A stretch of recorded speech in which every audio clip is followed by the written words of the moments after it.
Welcome back to my channel, everybody. Chris Gault here, Healthy Living with Chris Gault. I'm also the author of My Journey to the Fountain of Youth, and I will put in the link in the description below where you can get that book, but it gives you a lot of great tips on how to look and feel as young as possible as you age in life. And today I'm going to talk about the deadly Wuhan Coronavirus and what you could do to try to help keep it away from you and also help it from spreading around the world. So let's get right to it.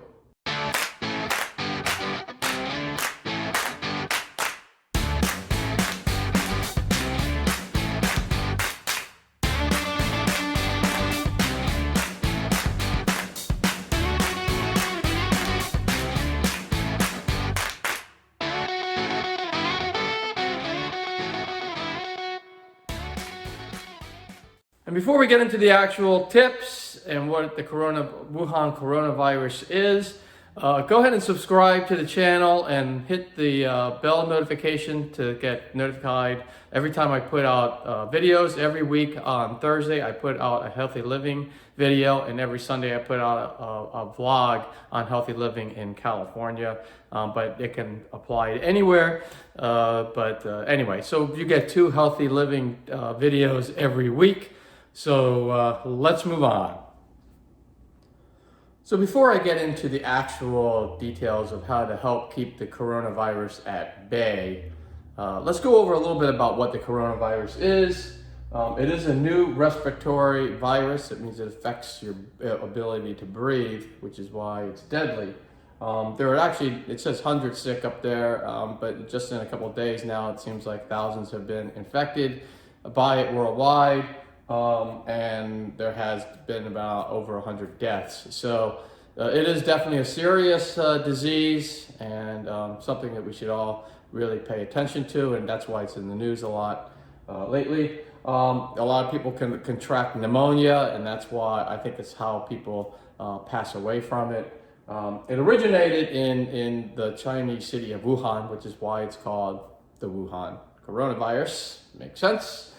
And it spreads very quickly, which is why they'll quarantine people, and they have quarantined people. In fact, there's a cruise ship out in Italy that has 6,000 people quarantined right now because there might be some cases there. They don't know yet. Actually, by the time you see this video, they probably will, but at this point, with my knowledge, they don't know yet if anyone has it, but they're at least quarantining the people until they do. So they're definitely, the governments of all around the world are definitely taking this very seriously, so you should take it very seriously as well. All right, so let's move on to the tips.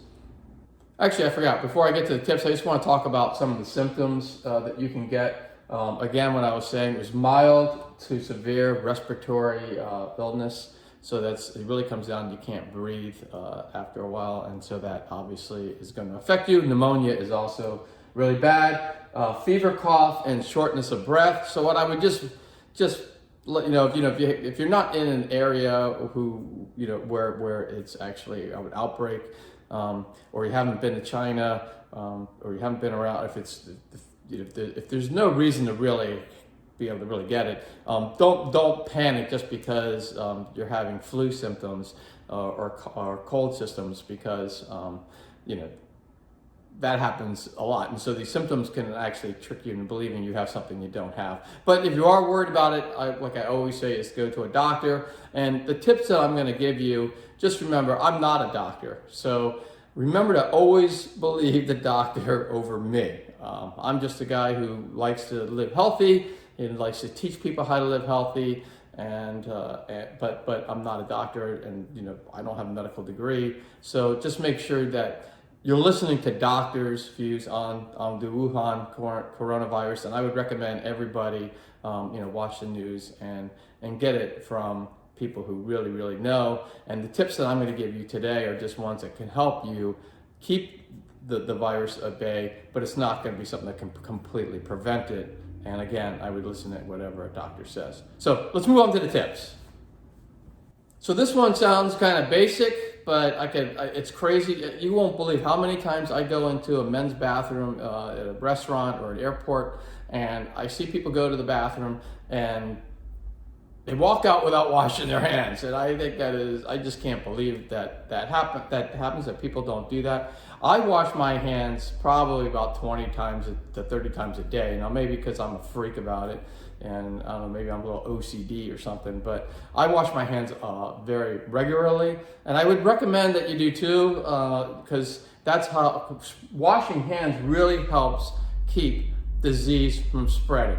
A lot of diseases are spread by people who don't wash hands. You know, you go up and you shake someone's hand, and if they haven't washed their hand and they touch something that is infected, then there's a chance you might get that infection. So always wash your hands. Soap, and I wish I wouldn't have to say this, but I do have to say it. Use soap when you wash your hands. It's just not rinsing it with water and not just a sprinkle of water on there. You got to use soap, you got to use water, and you got to use it for 30 seconds and really, really vigorously spread it all around your hands to wash it. I mean, you see these doctor shows and you see the doctors scrubbing their hands before they go into surgery.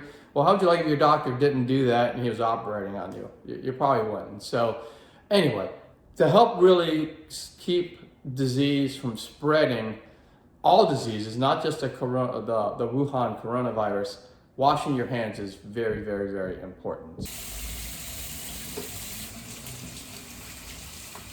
30 seconds later. That's the way to do it. So make sure you do that. So let's move on to tip number 2.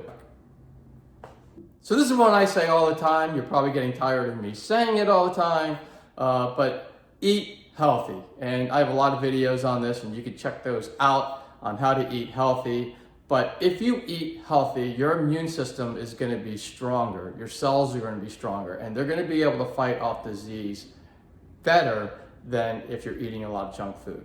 So one of the tips I have is to really eat healthy, and with that, it'll keep your immune system strong and hopefully keep you from getting diseases like this one, but also from all sorts of like the common cold, fever. I can tell you, I used to not eat well years ago, and I used to get colds and fevers, and I would be sick 3 to 4 times a year. And now, but since I've been eating very healthy over the last, like say, 5 to 10 years, I never get sick. And so, I should get the flu shot, but I have to be honest, I don't get the flu shot. But I haven't had the flu in like 10 years or a cold. So again, eating healthy, I believe, is what helps. And eating organic products and eating the right balance of lean protein, healthy fats, and good carbs is what's going to help you get your immune system to the point where it's strong and healthy, and you're also going to look and feel a lot better too.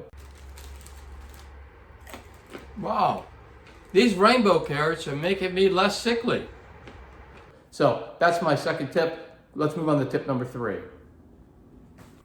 So tip number 3 is, try to avoid touching body parts that are open, especially if you're not feeling well, but like your eyes and your nose and your mouth.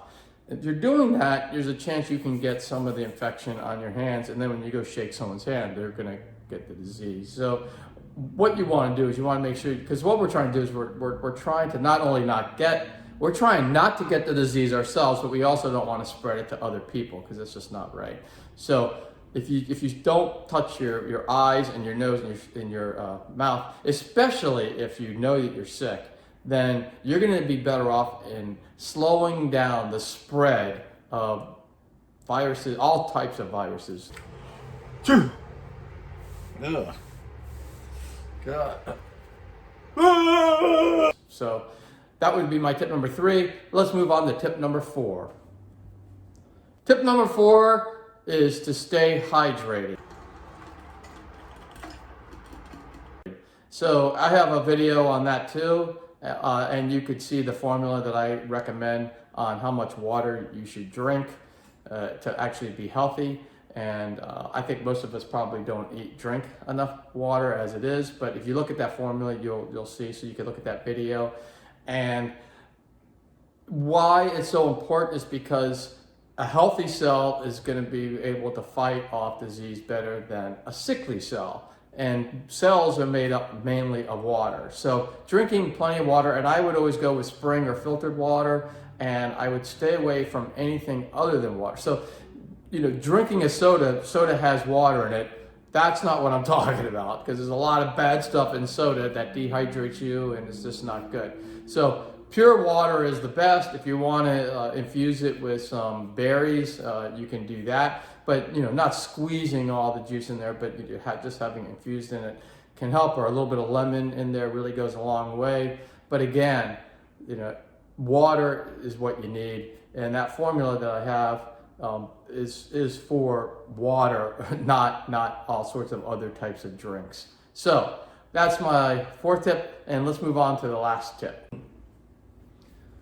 This probably goes without saying. In fact, I think right now the CDC probably won't even, for the United States, probably won't even allow you to travel to China, and or especially parts of it.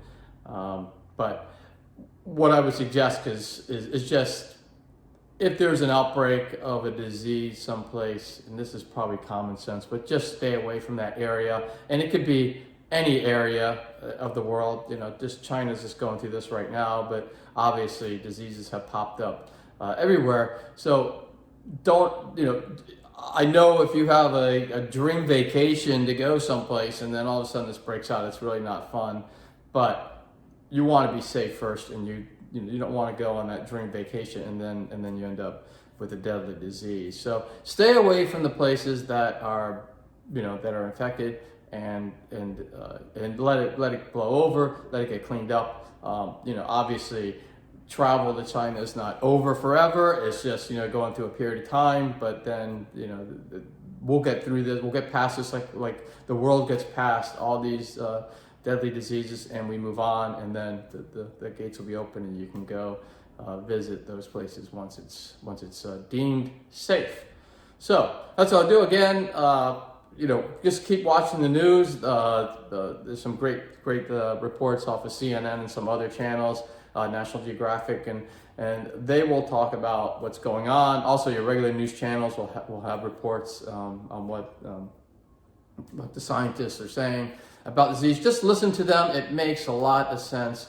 These are the people who are experts in their field, and so they have great advice, and that's what you should follow. Listen to your doctor, and that's all I really had to say. And I just want to say I hope we get past this quickly as a worldwide issue, and I hope that everyone who has come in contact becomes safe from it, healed from it, and becomes healthy. And I wish that everyone lives a very healthy, happy life. And I will see you in the next video. If you like this video, please click on the thumbs up button, and also please subscribe and click on the notification button to get all this great content that's coming up every week. Thank you.